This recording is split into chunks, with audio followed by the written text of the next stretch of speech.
মুহূৰ্তৰ big political news ধ্বংসৰ মুখলৈ গৈ আছে ৰাজ্যৰ মুখ্যমন্ত্ৰী ডক্টৰ হিমন্ত বিশ্ব শৰ্মা।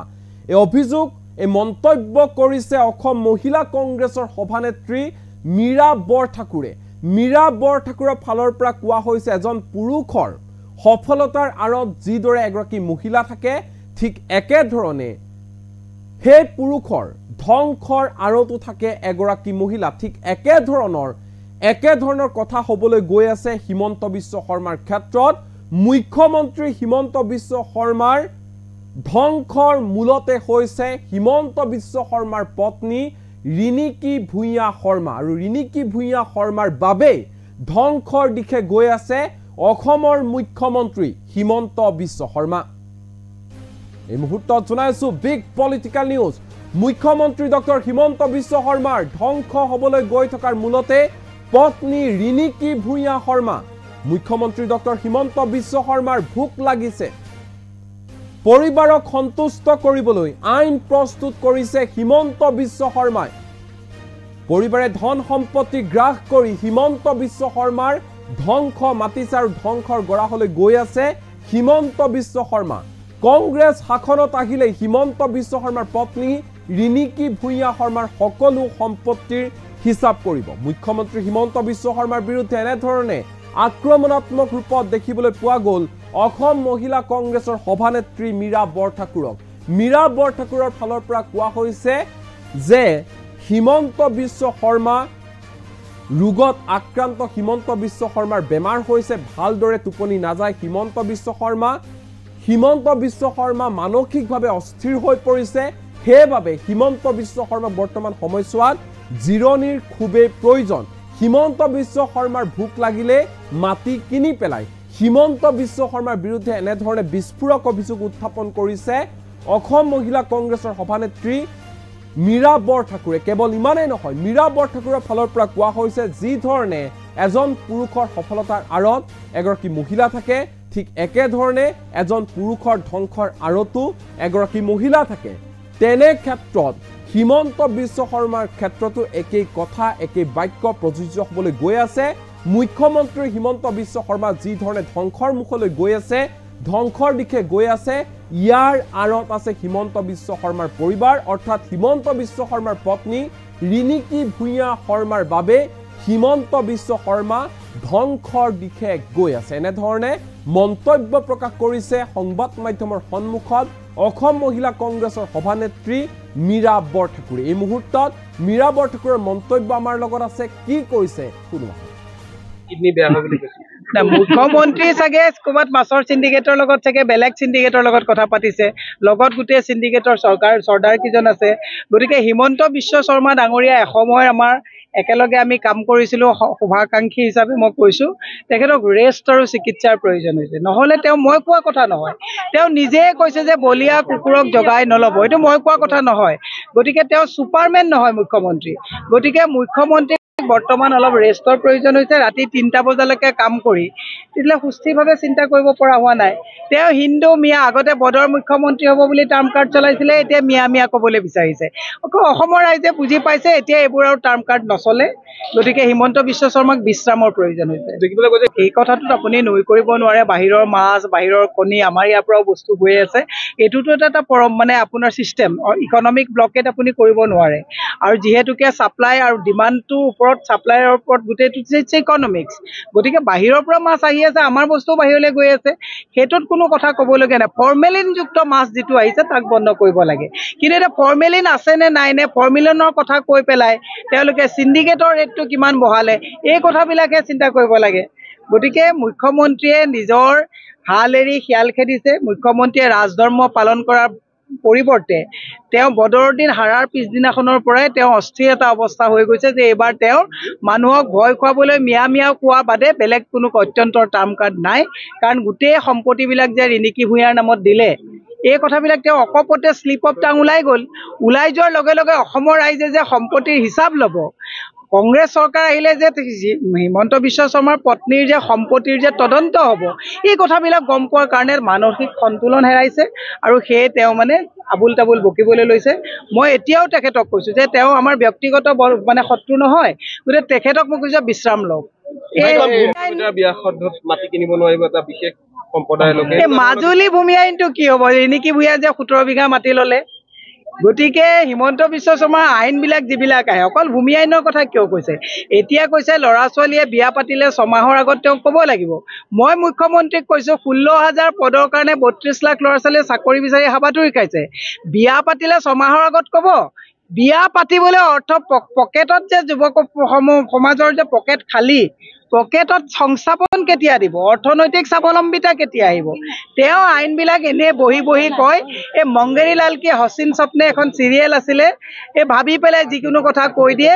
তেওঁৰ নন্দী ভিংগীবিলাকে উলংগ ৰজা উলংগ হ'লেও বাহ দিয়ে। গতিকে তেওঁ কথাবিলাক কৈছে, কিন্তু অসমৰ ৰাইজে এইবাৰ তেওঁক প্ৰত্যাখ্যান কৰিব। এইটো শুনক, বিহালী অসমৰ সকলো মানুহে স্থানীয়, গতিকে বিহালীত ডেফিনেটলি চৰকাৰ কি আমাৰ নেতৃত্বই বিহালীত জিকিব পৰা এজন মানুহক দিব, দলৰ নিষ্ঠাবান এজন কৰ্মীক দিব। গতিকে বিহালীত যি সিদ্ধান্ত ল'ব ৰাইজে, জিকিব পৰা কেণ্ডিডেটকে ল'ব।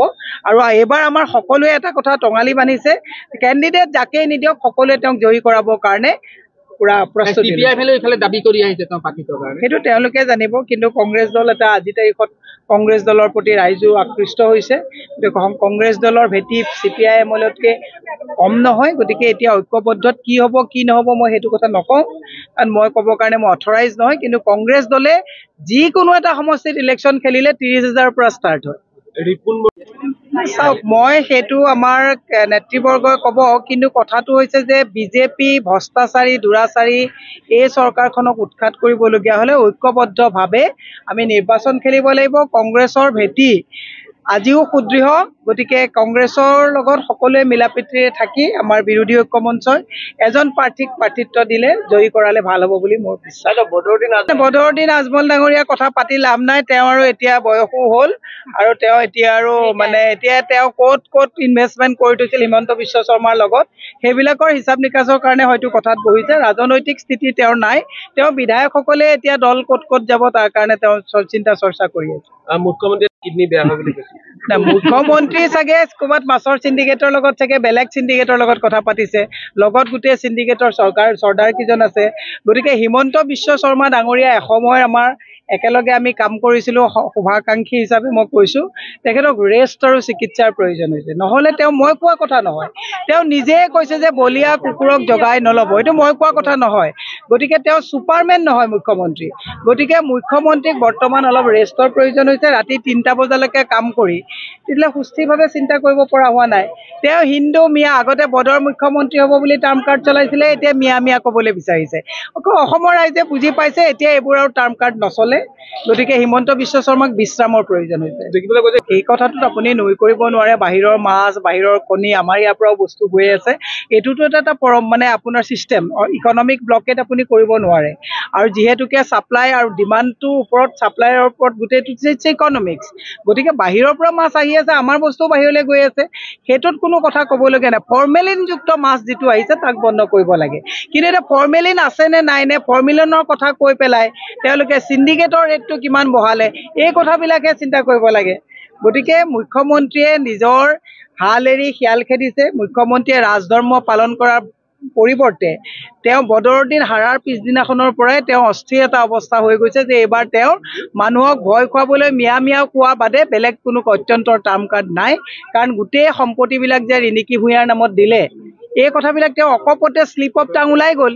ওলাই যোৱাৰ লগে লগে অসমৰ ৰাইজে যে সম্পত্তিৰ হিচাপ ল'ব, কংগ্ৰেছ চৰকাৰ আহিলে যে হিমন্ত বিশ্ব শৰ্মাৰ পত্নীৰ যে সম্পত্তিৰ যে তদন্ত হ'ব, এই কথাবিলাক গম পোৱাৰ কাৰণে মানসিক সন্তুলন হেৰাইছে, আৰু সেয়ে তেওঁ আবুল তাবুল বকিবলৈ লৈছে। মই এতিয়াও তেখেতক কৈছোঁ যে তেওঁ আমাৰ ব্যক্তিগত শত্ৰু নহয়, গতিকে তেখেতক মই কৈছোঁ বিশ্ৰাম লওক। মাটি কিনিব নোৱাৰিব এটা বিশেষ সম্প্ৰদায়ৰ লোকে। মাজুলী ভূমি আইনটো কি হ'ব? ৰিণিকী ভূঞা যে 17 বিঘা মাটি ল'লে, গতিকে হিমন্ত বিশ্ব শৰ্মাৰ আইনবিলাক যিবিলাক আহে অকল ভূমি আইনৰ কথা কিয় কৈছে? এতিয়া কৈছে ল'ৰা ছোৱালীয়ে বিয়া পাতিলে 6 মাহৰ আগত তেওঁক ক'ব লাগিব। মই মুখ্যমন্ত্ৰীক কৈছোঁ 16,000 পদৰ কাৰণে 32 লাখ ল'ৰা ছোৱালীয়ে চাকৰি বিচাৰি হাবাথুৰি খাইছে। বিয়া পাতিলে 6 মাহৰ আগত ক'ব। বিয়া পাতিবলৈ অৰ্থ পকেটত যে যুৱক সমাজৰ যে পকেট খালী, পকেটত সংস্থাপন কেতিয়া দিব, অৰ্থনৈতিক স্বাৱলম্বিতা কেতিয়া আহিব। তেওঁ আইনবিলাক এনেই বহি বহি কয়। এই মংগেৰী লাল কি হচিন স্বপ্নে এখন চিৰিয়েল আছিলে, এই ভাবি পেলাই যিকোনো কথা কৈ দিয়ে। তেওঁৰ নন্দী ভিংগীবিলাকে বাহ উলংগ, ৰজা উলংগ হ'লেও বাহ দিয়ে। গতিকে তেওঁ কথাবিলাক কৈছে, কিন্তু অসমৰ ৰাইজে এইবাৰ তেওঁক প্ৰত্যাখ্যান কৰিব। এইটো শুনক, বিহালী অসমৰ সকলো মানুহে স্থানীয়। গতিকে বিহালীত ডেফিনেটলি চৰকাৰ কি আমাৰ নেতৃত্বই বিহালীত জিকিব পৰা এজন মানুহক দিব, দলৰ নিষ্ঠাবান এজন কৰ্মীক দিব। গতিকে বিহালীত যি সিদ্ধান্ত ল'ব ৰাইজে, জিকিব পৰা কেণ্ডিডেটকে ল'ব। আৰু এইবাৰ আমাৰ সকলোৱে এটা কথা টঙালি বান্ধিছে, কেণ্ডিডেট যাকেই নিদিয়ক সকলোৱে তেওঁক জয়ী কৰাবৰ কাৰণে পুৰা প্ৰস্তুতি। সেইটো তেওঁলোকে জানিব। কিন্তু কংগ্ৰেছ দল এটা আজিৰ তাৰিখত কংগ্ৰেছ দলৰ প্ৰতি ৰাইজো আকৃষ্ট হৈছে। কংগ্ৰেছ দলৰ ভেটি CPIM-তকৈ কম নহয়। গতিকে এতিয়া ঐক্যবদ্ধত কি হ'ব কি নহ'ব মই সেইটো কথা নকওঁ, কাৰণ মই ক'বৰ কাৰণে মই অথৰাইজ নহয়। কিন্তু কংগ্ৰেছ দলে যিকোনো এটা সমষ্টিত ইলেকশ্যন খেলিলে 30,000-ৰ পৰা ষ্টাৰ্ট হয়। চাওক, মই সেইটো আমাৰ নেতৃবৰ্গই ক'ব।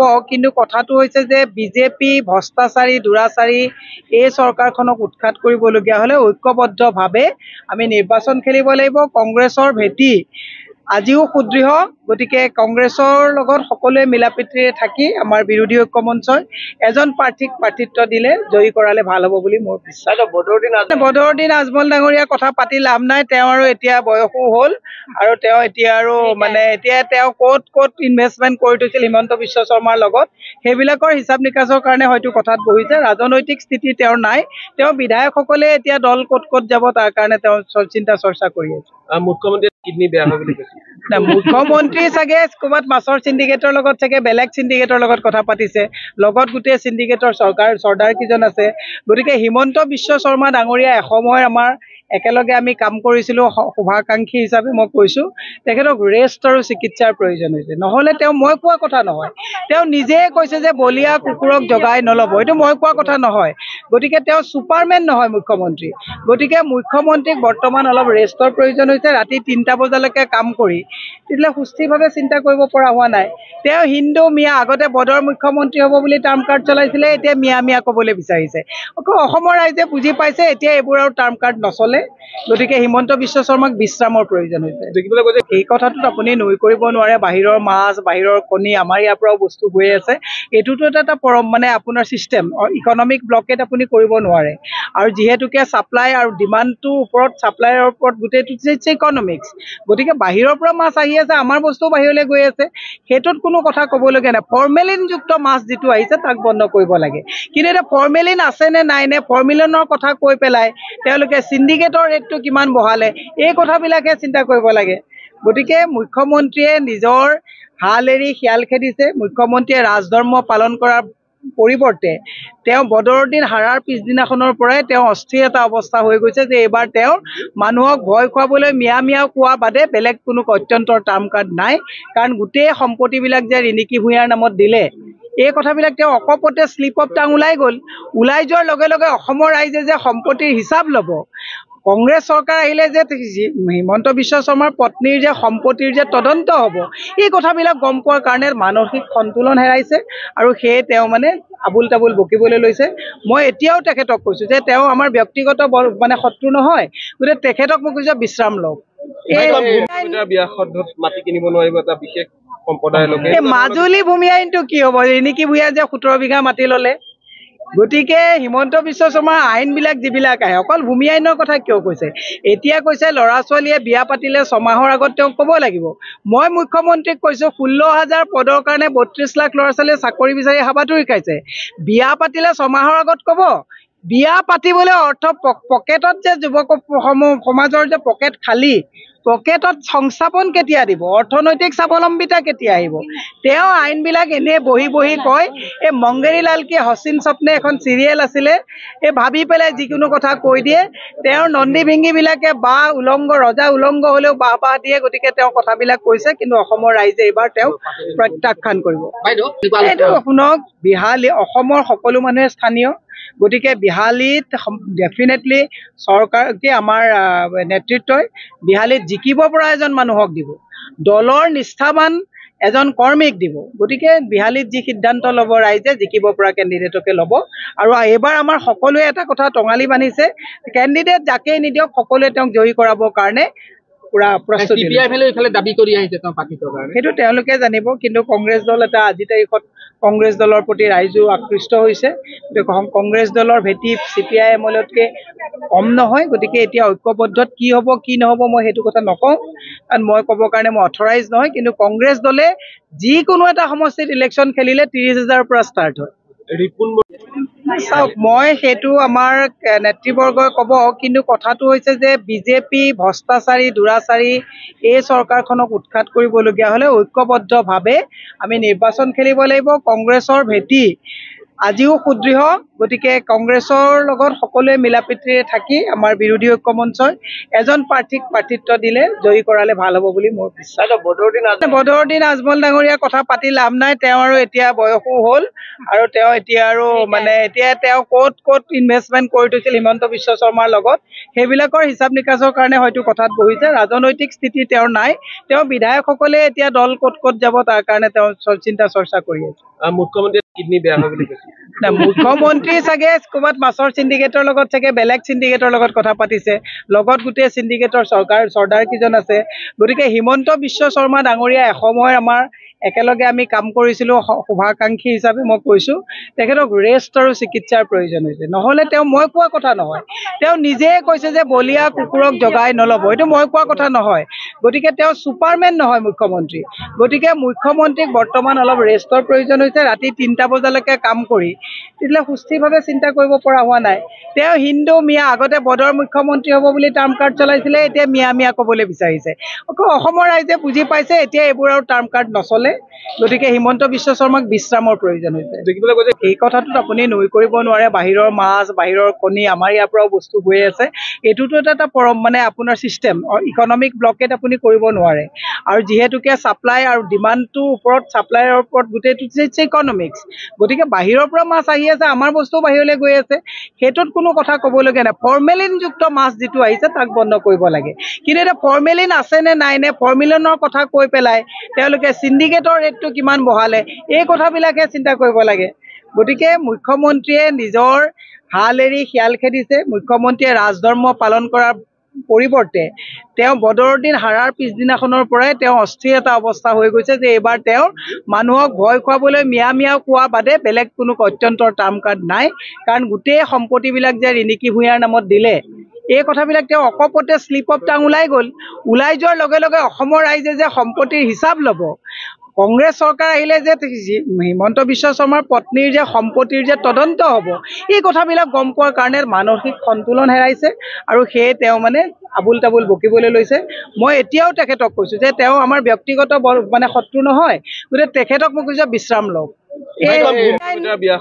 মাটি কিনিব নোৱাৰিব এটা বিশেষ সম্প্ৰদায়ৰ লোকে। মাজুলী ভূমি আইনটো কি হ'ব? ৰিণিকী ভূঞা যে 17 বিঘা মাটি ল'লে।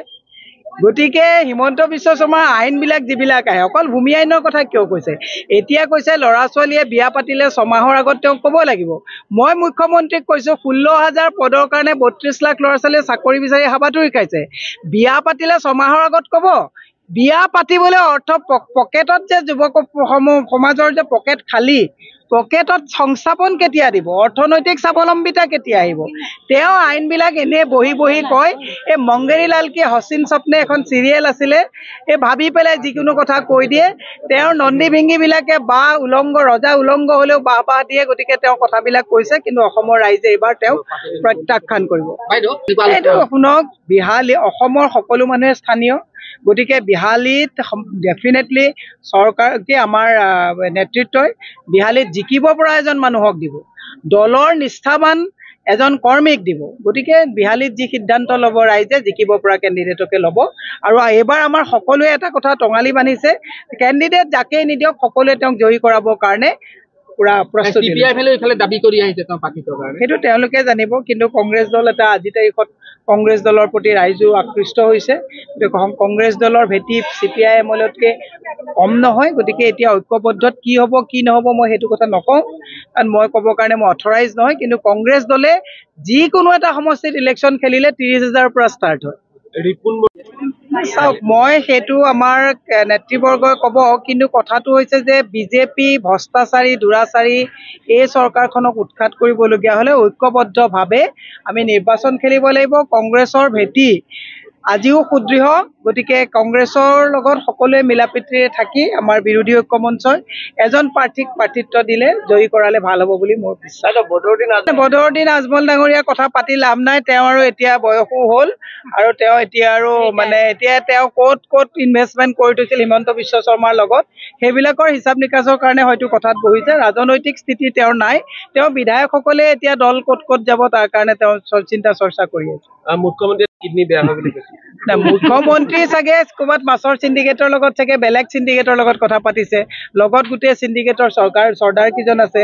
গতিকে হিমন্ত বিশ্ব শৰ্মা ডাঙৰীয়া এসময়ৰ আমাৰ একেলগে আমি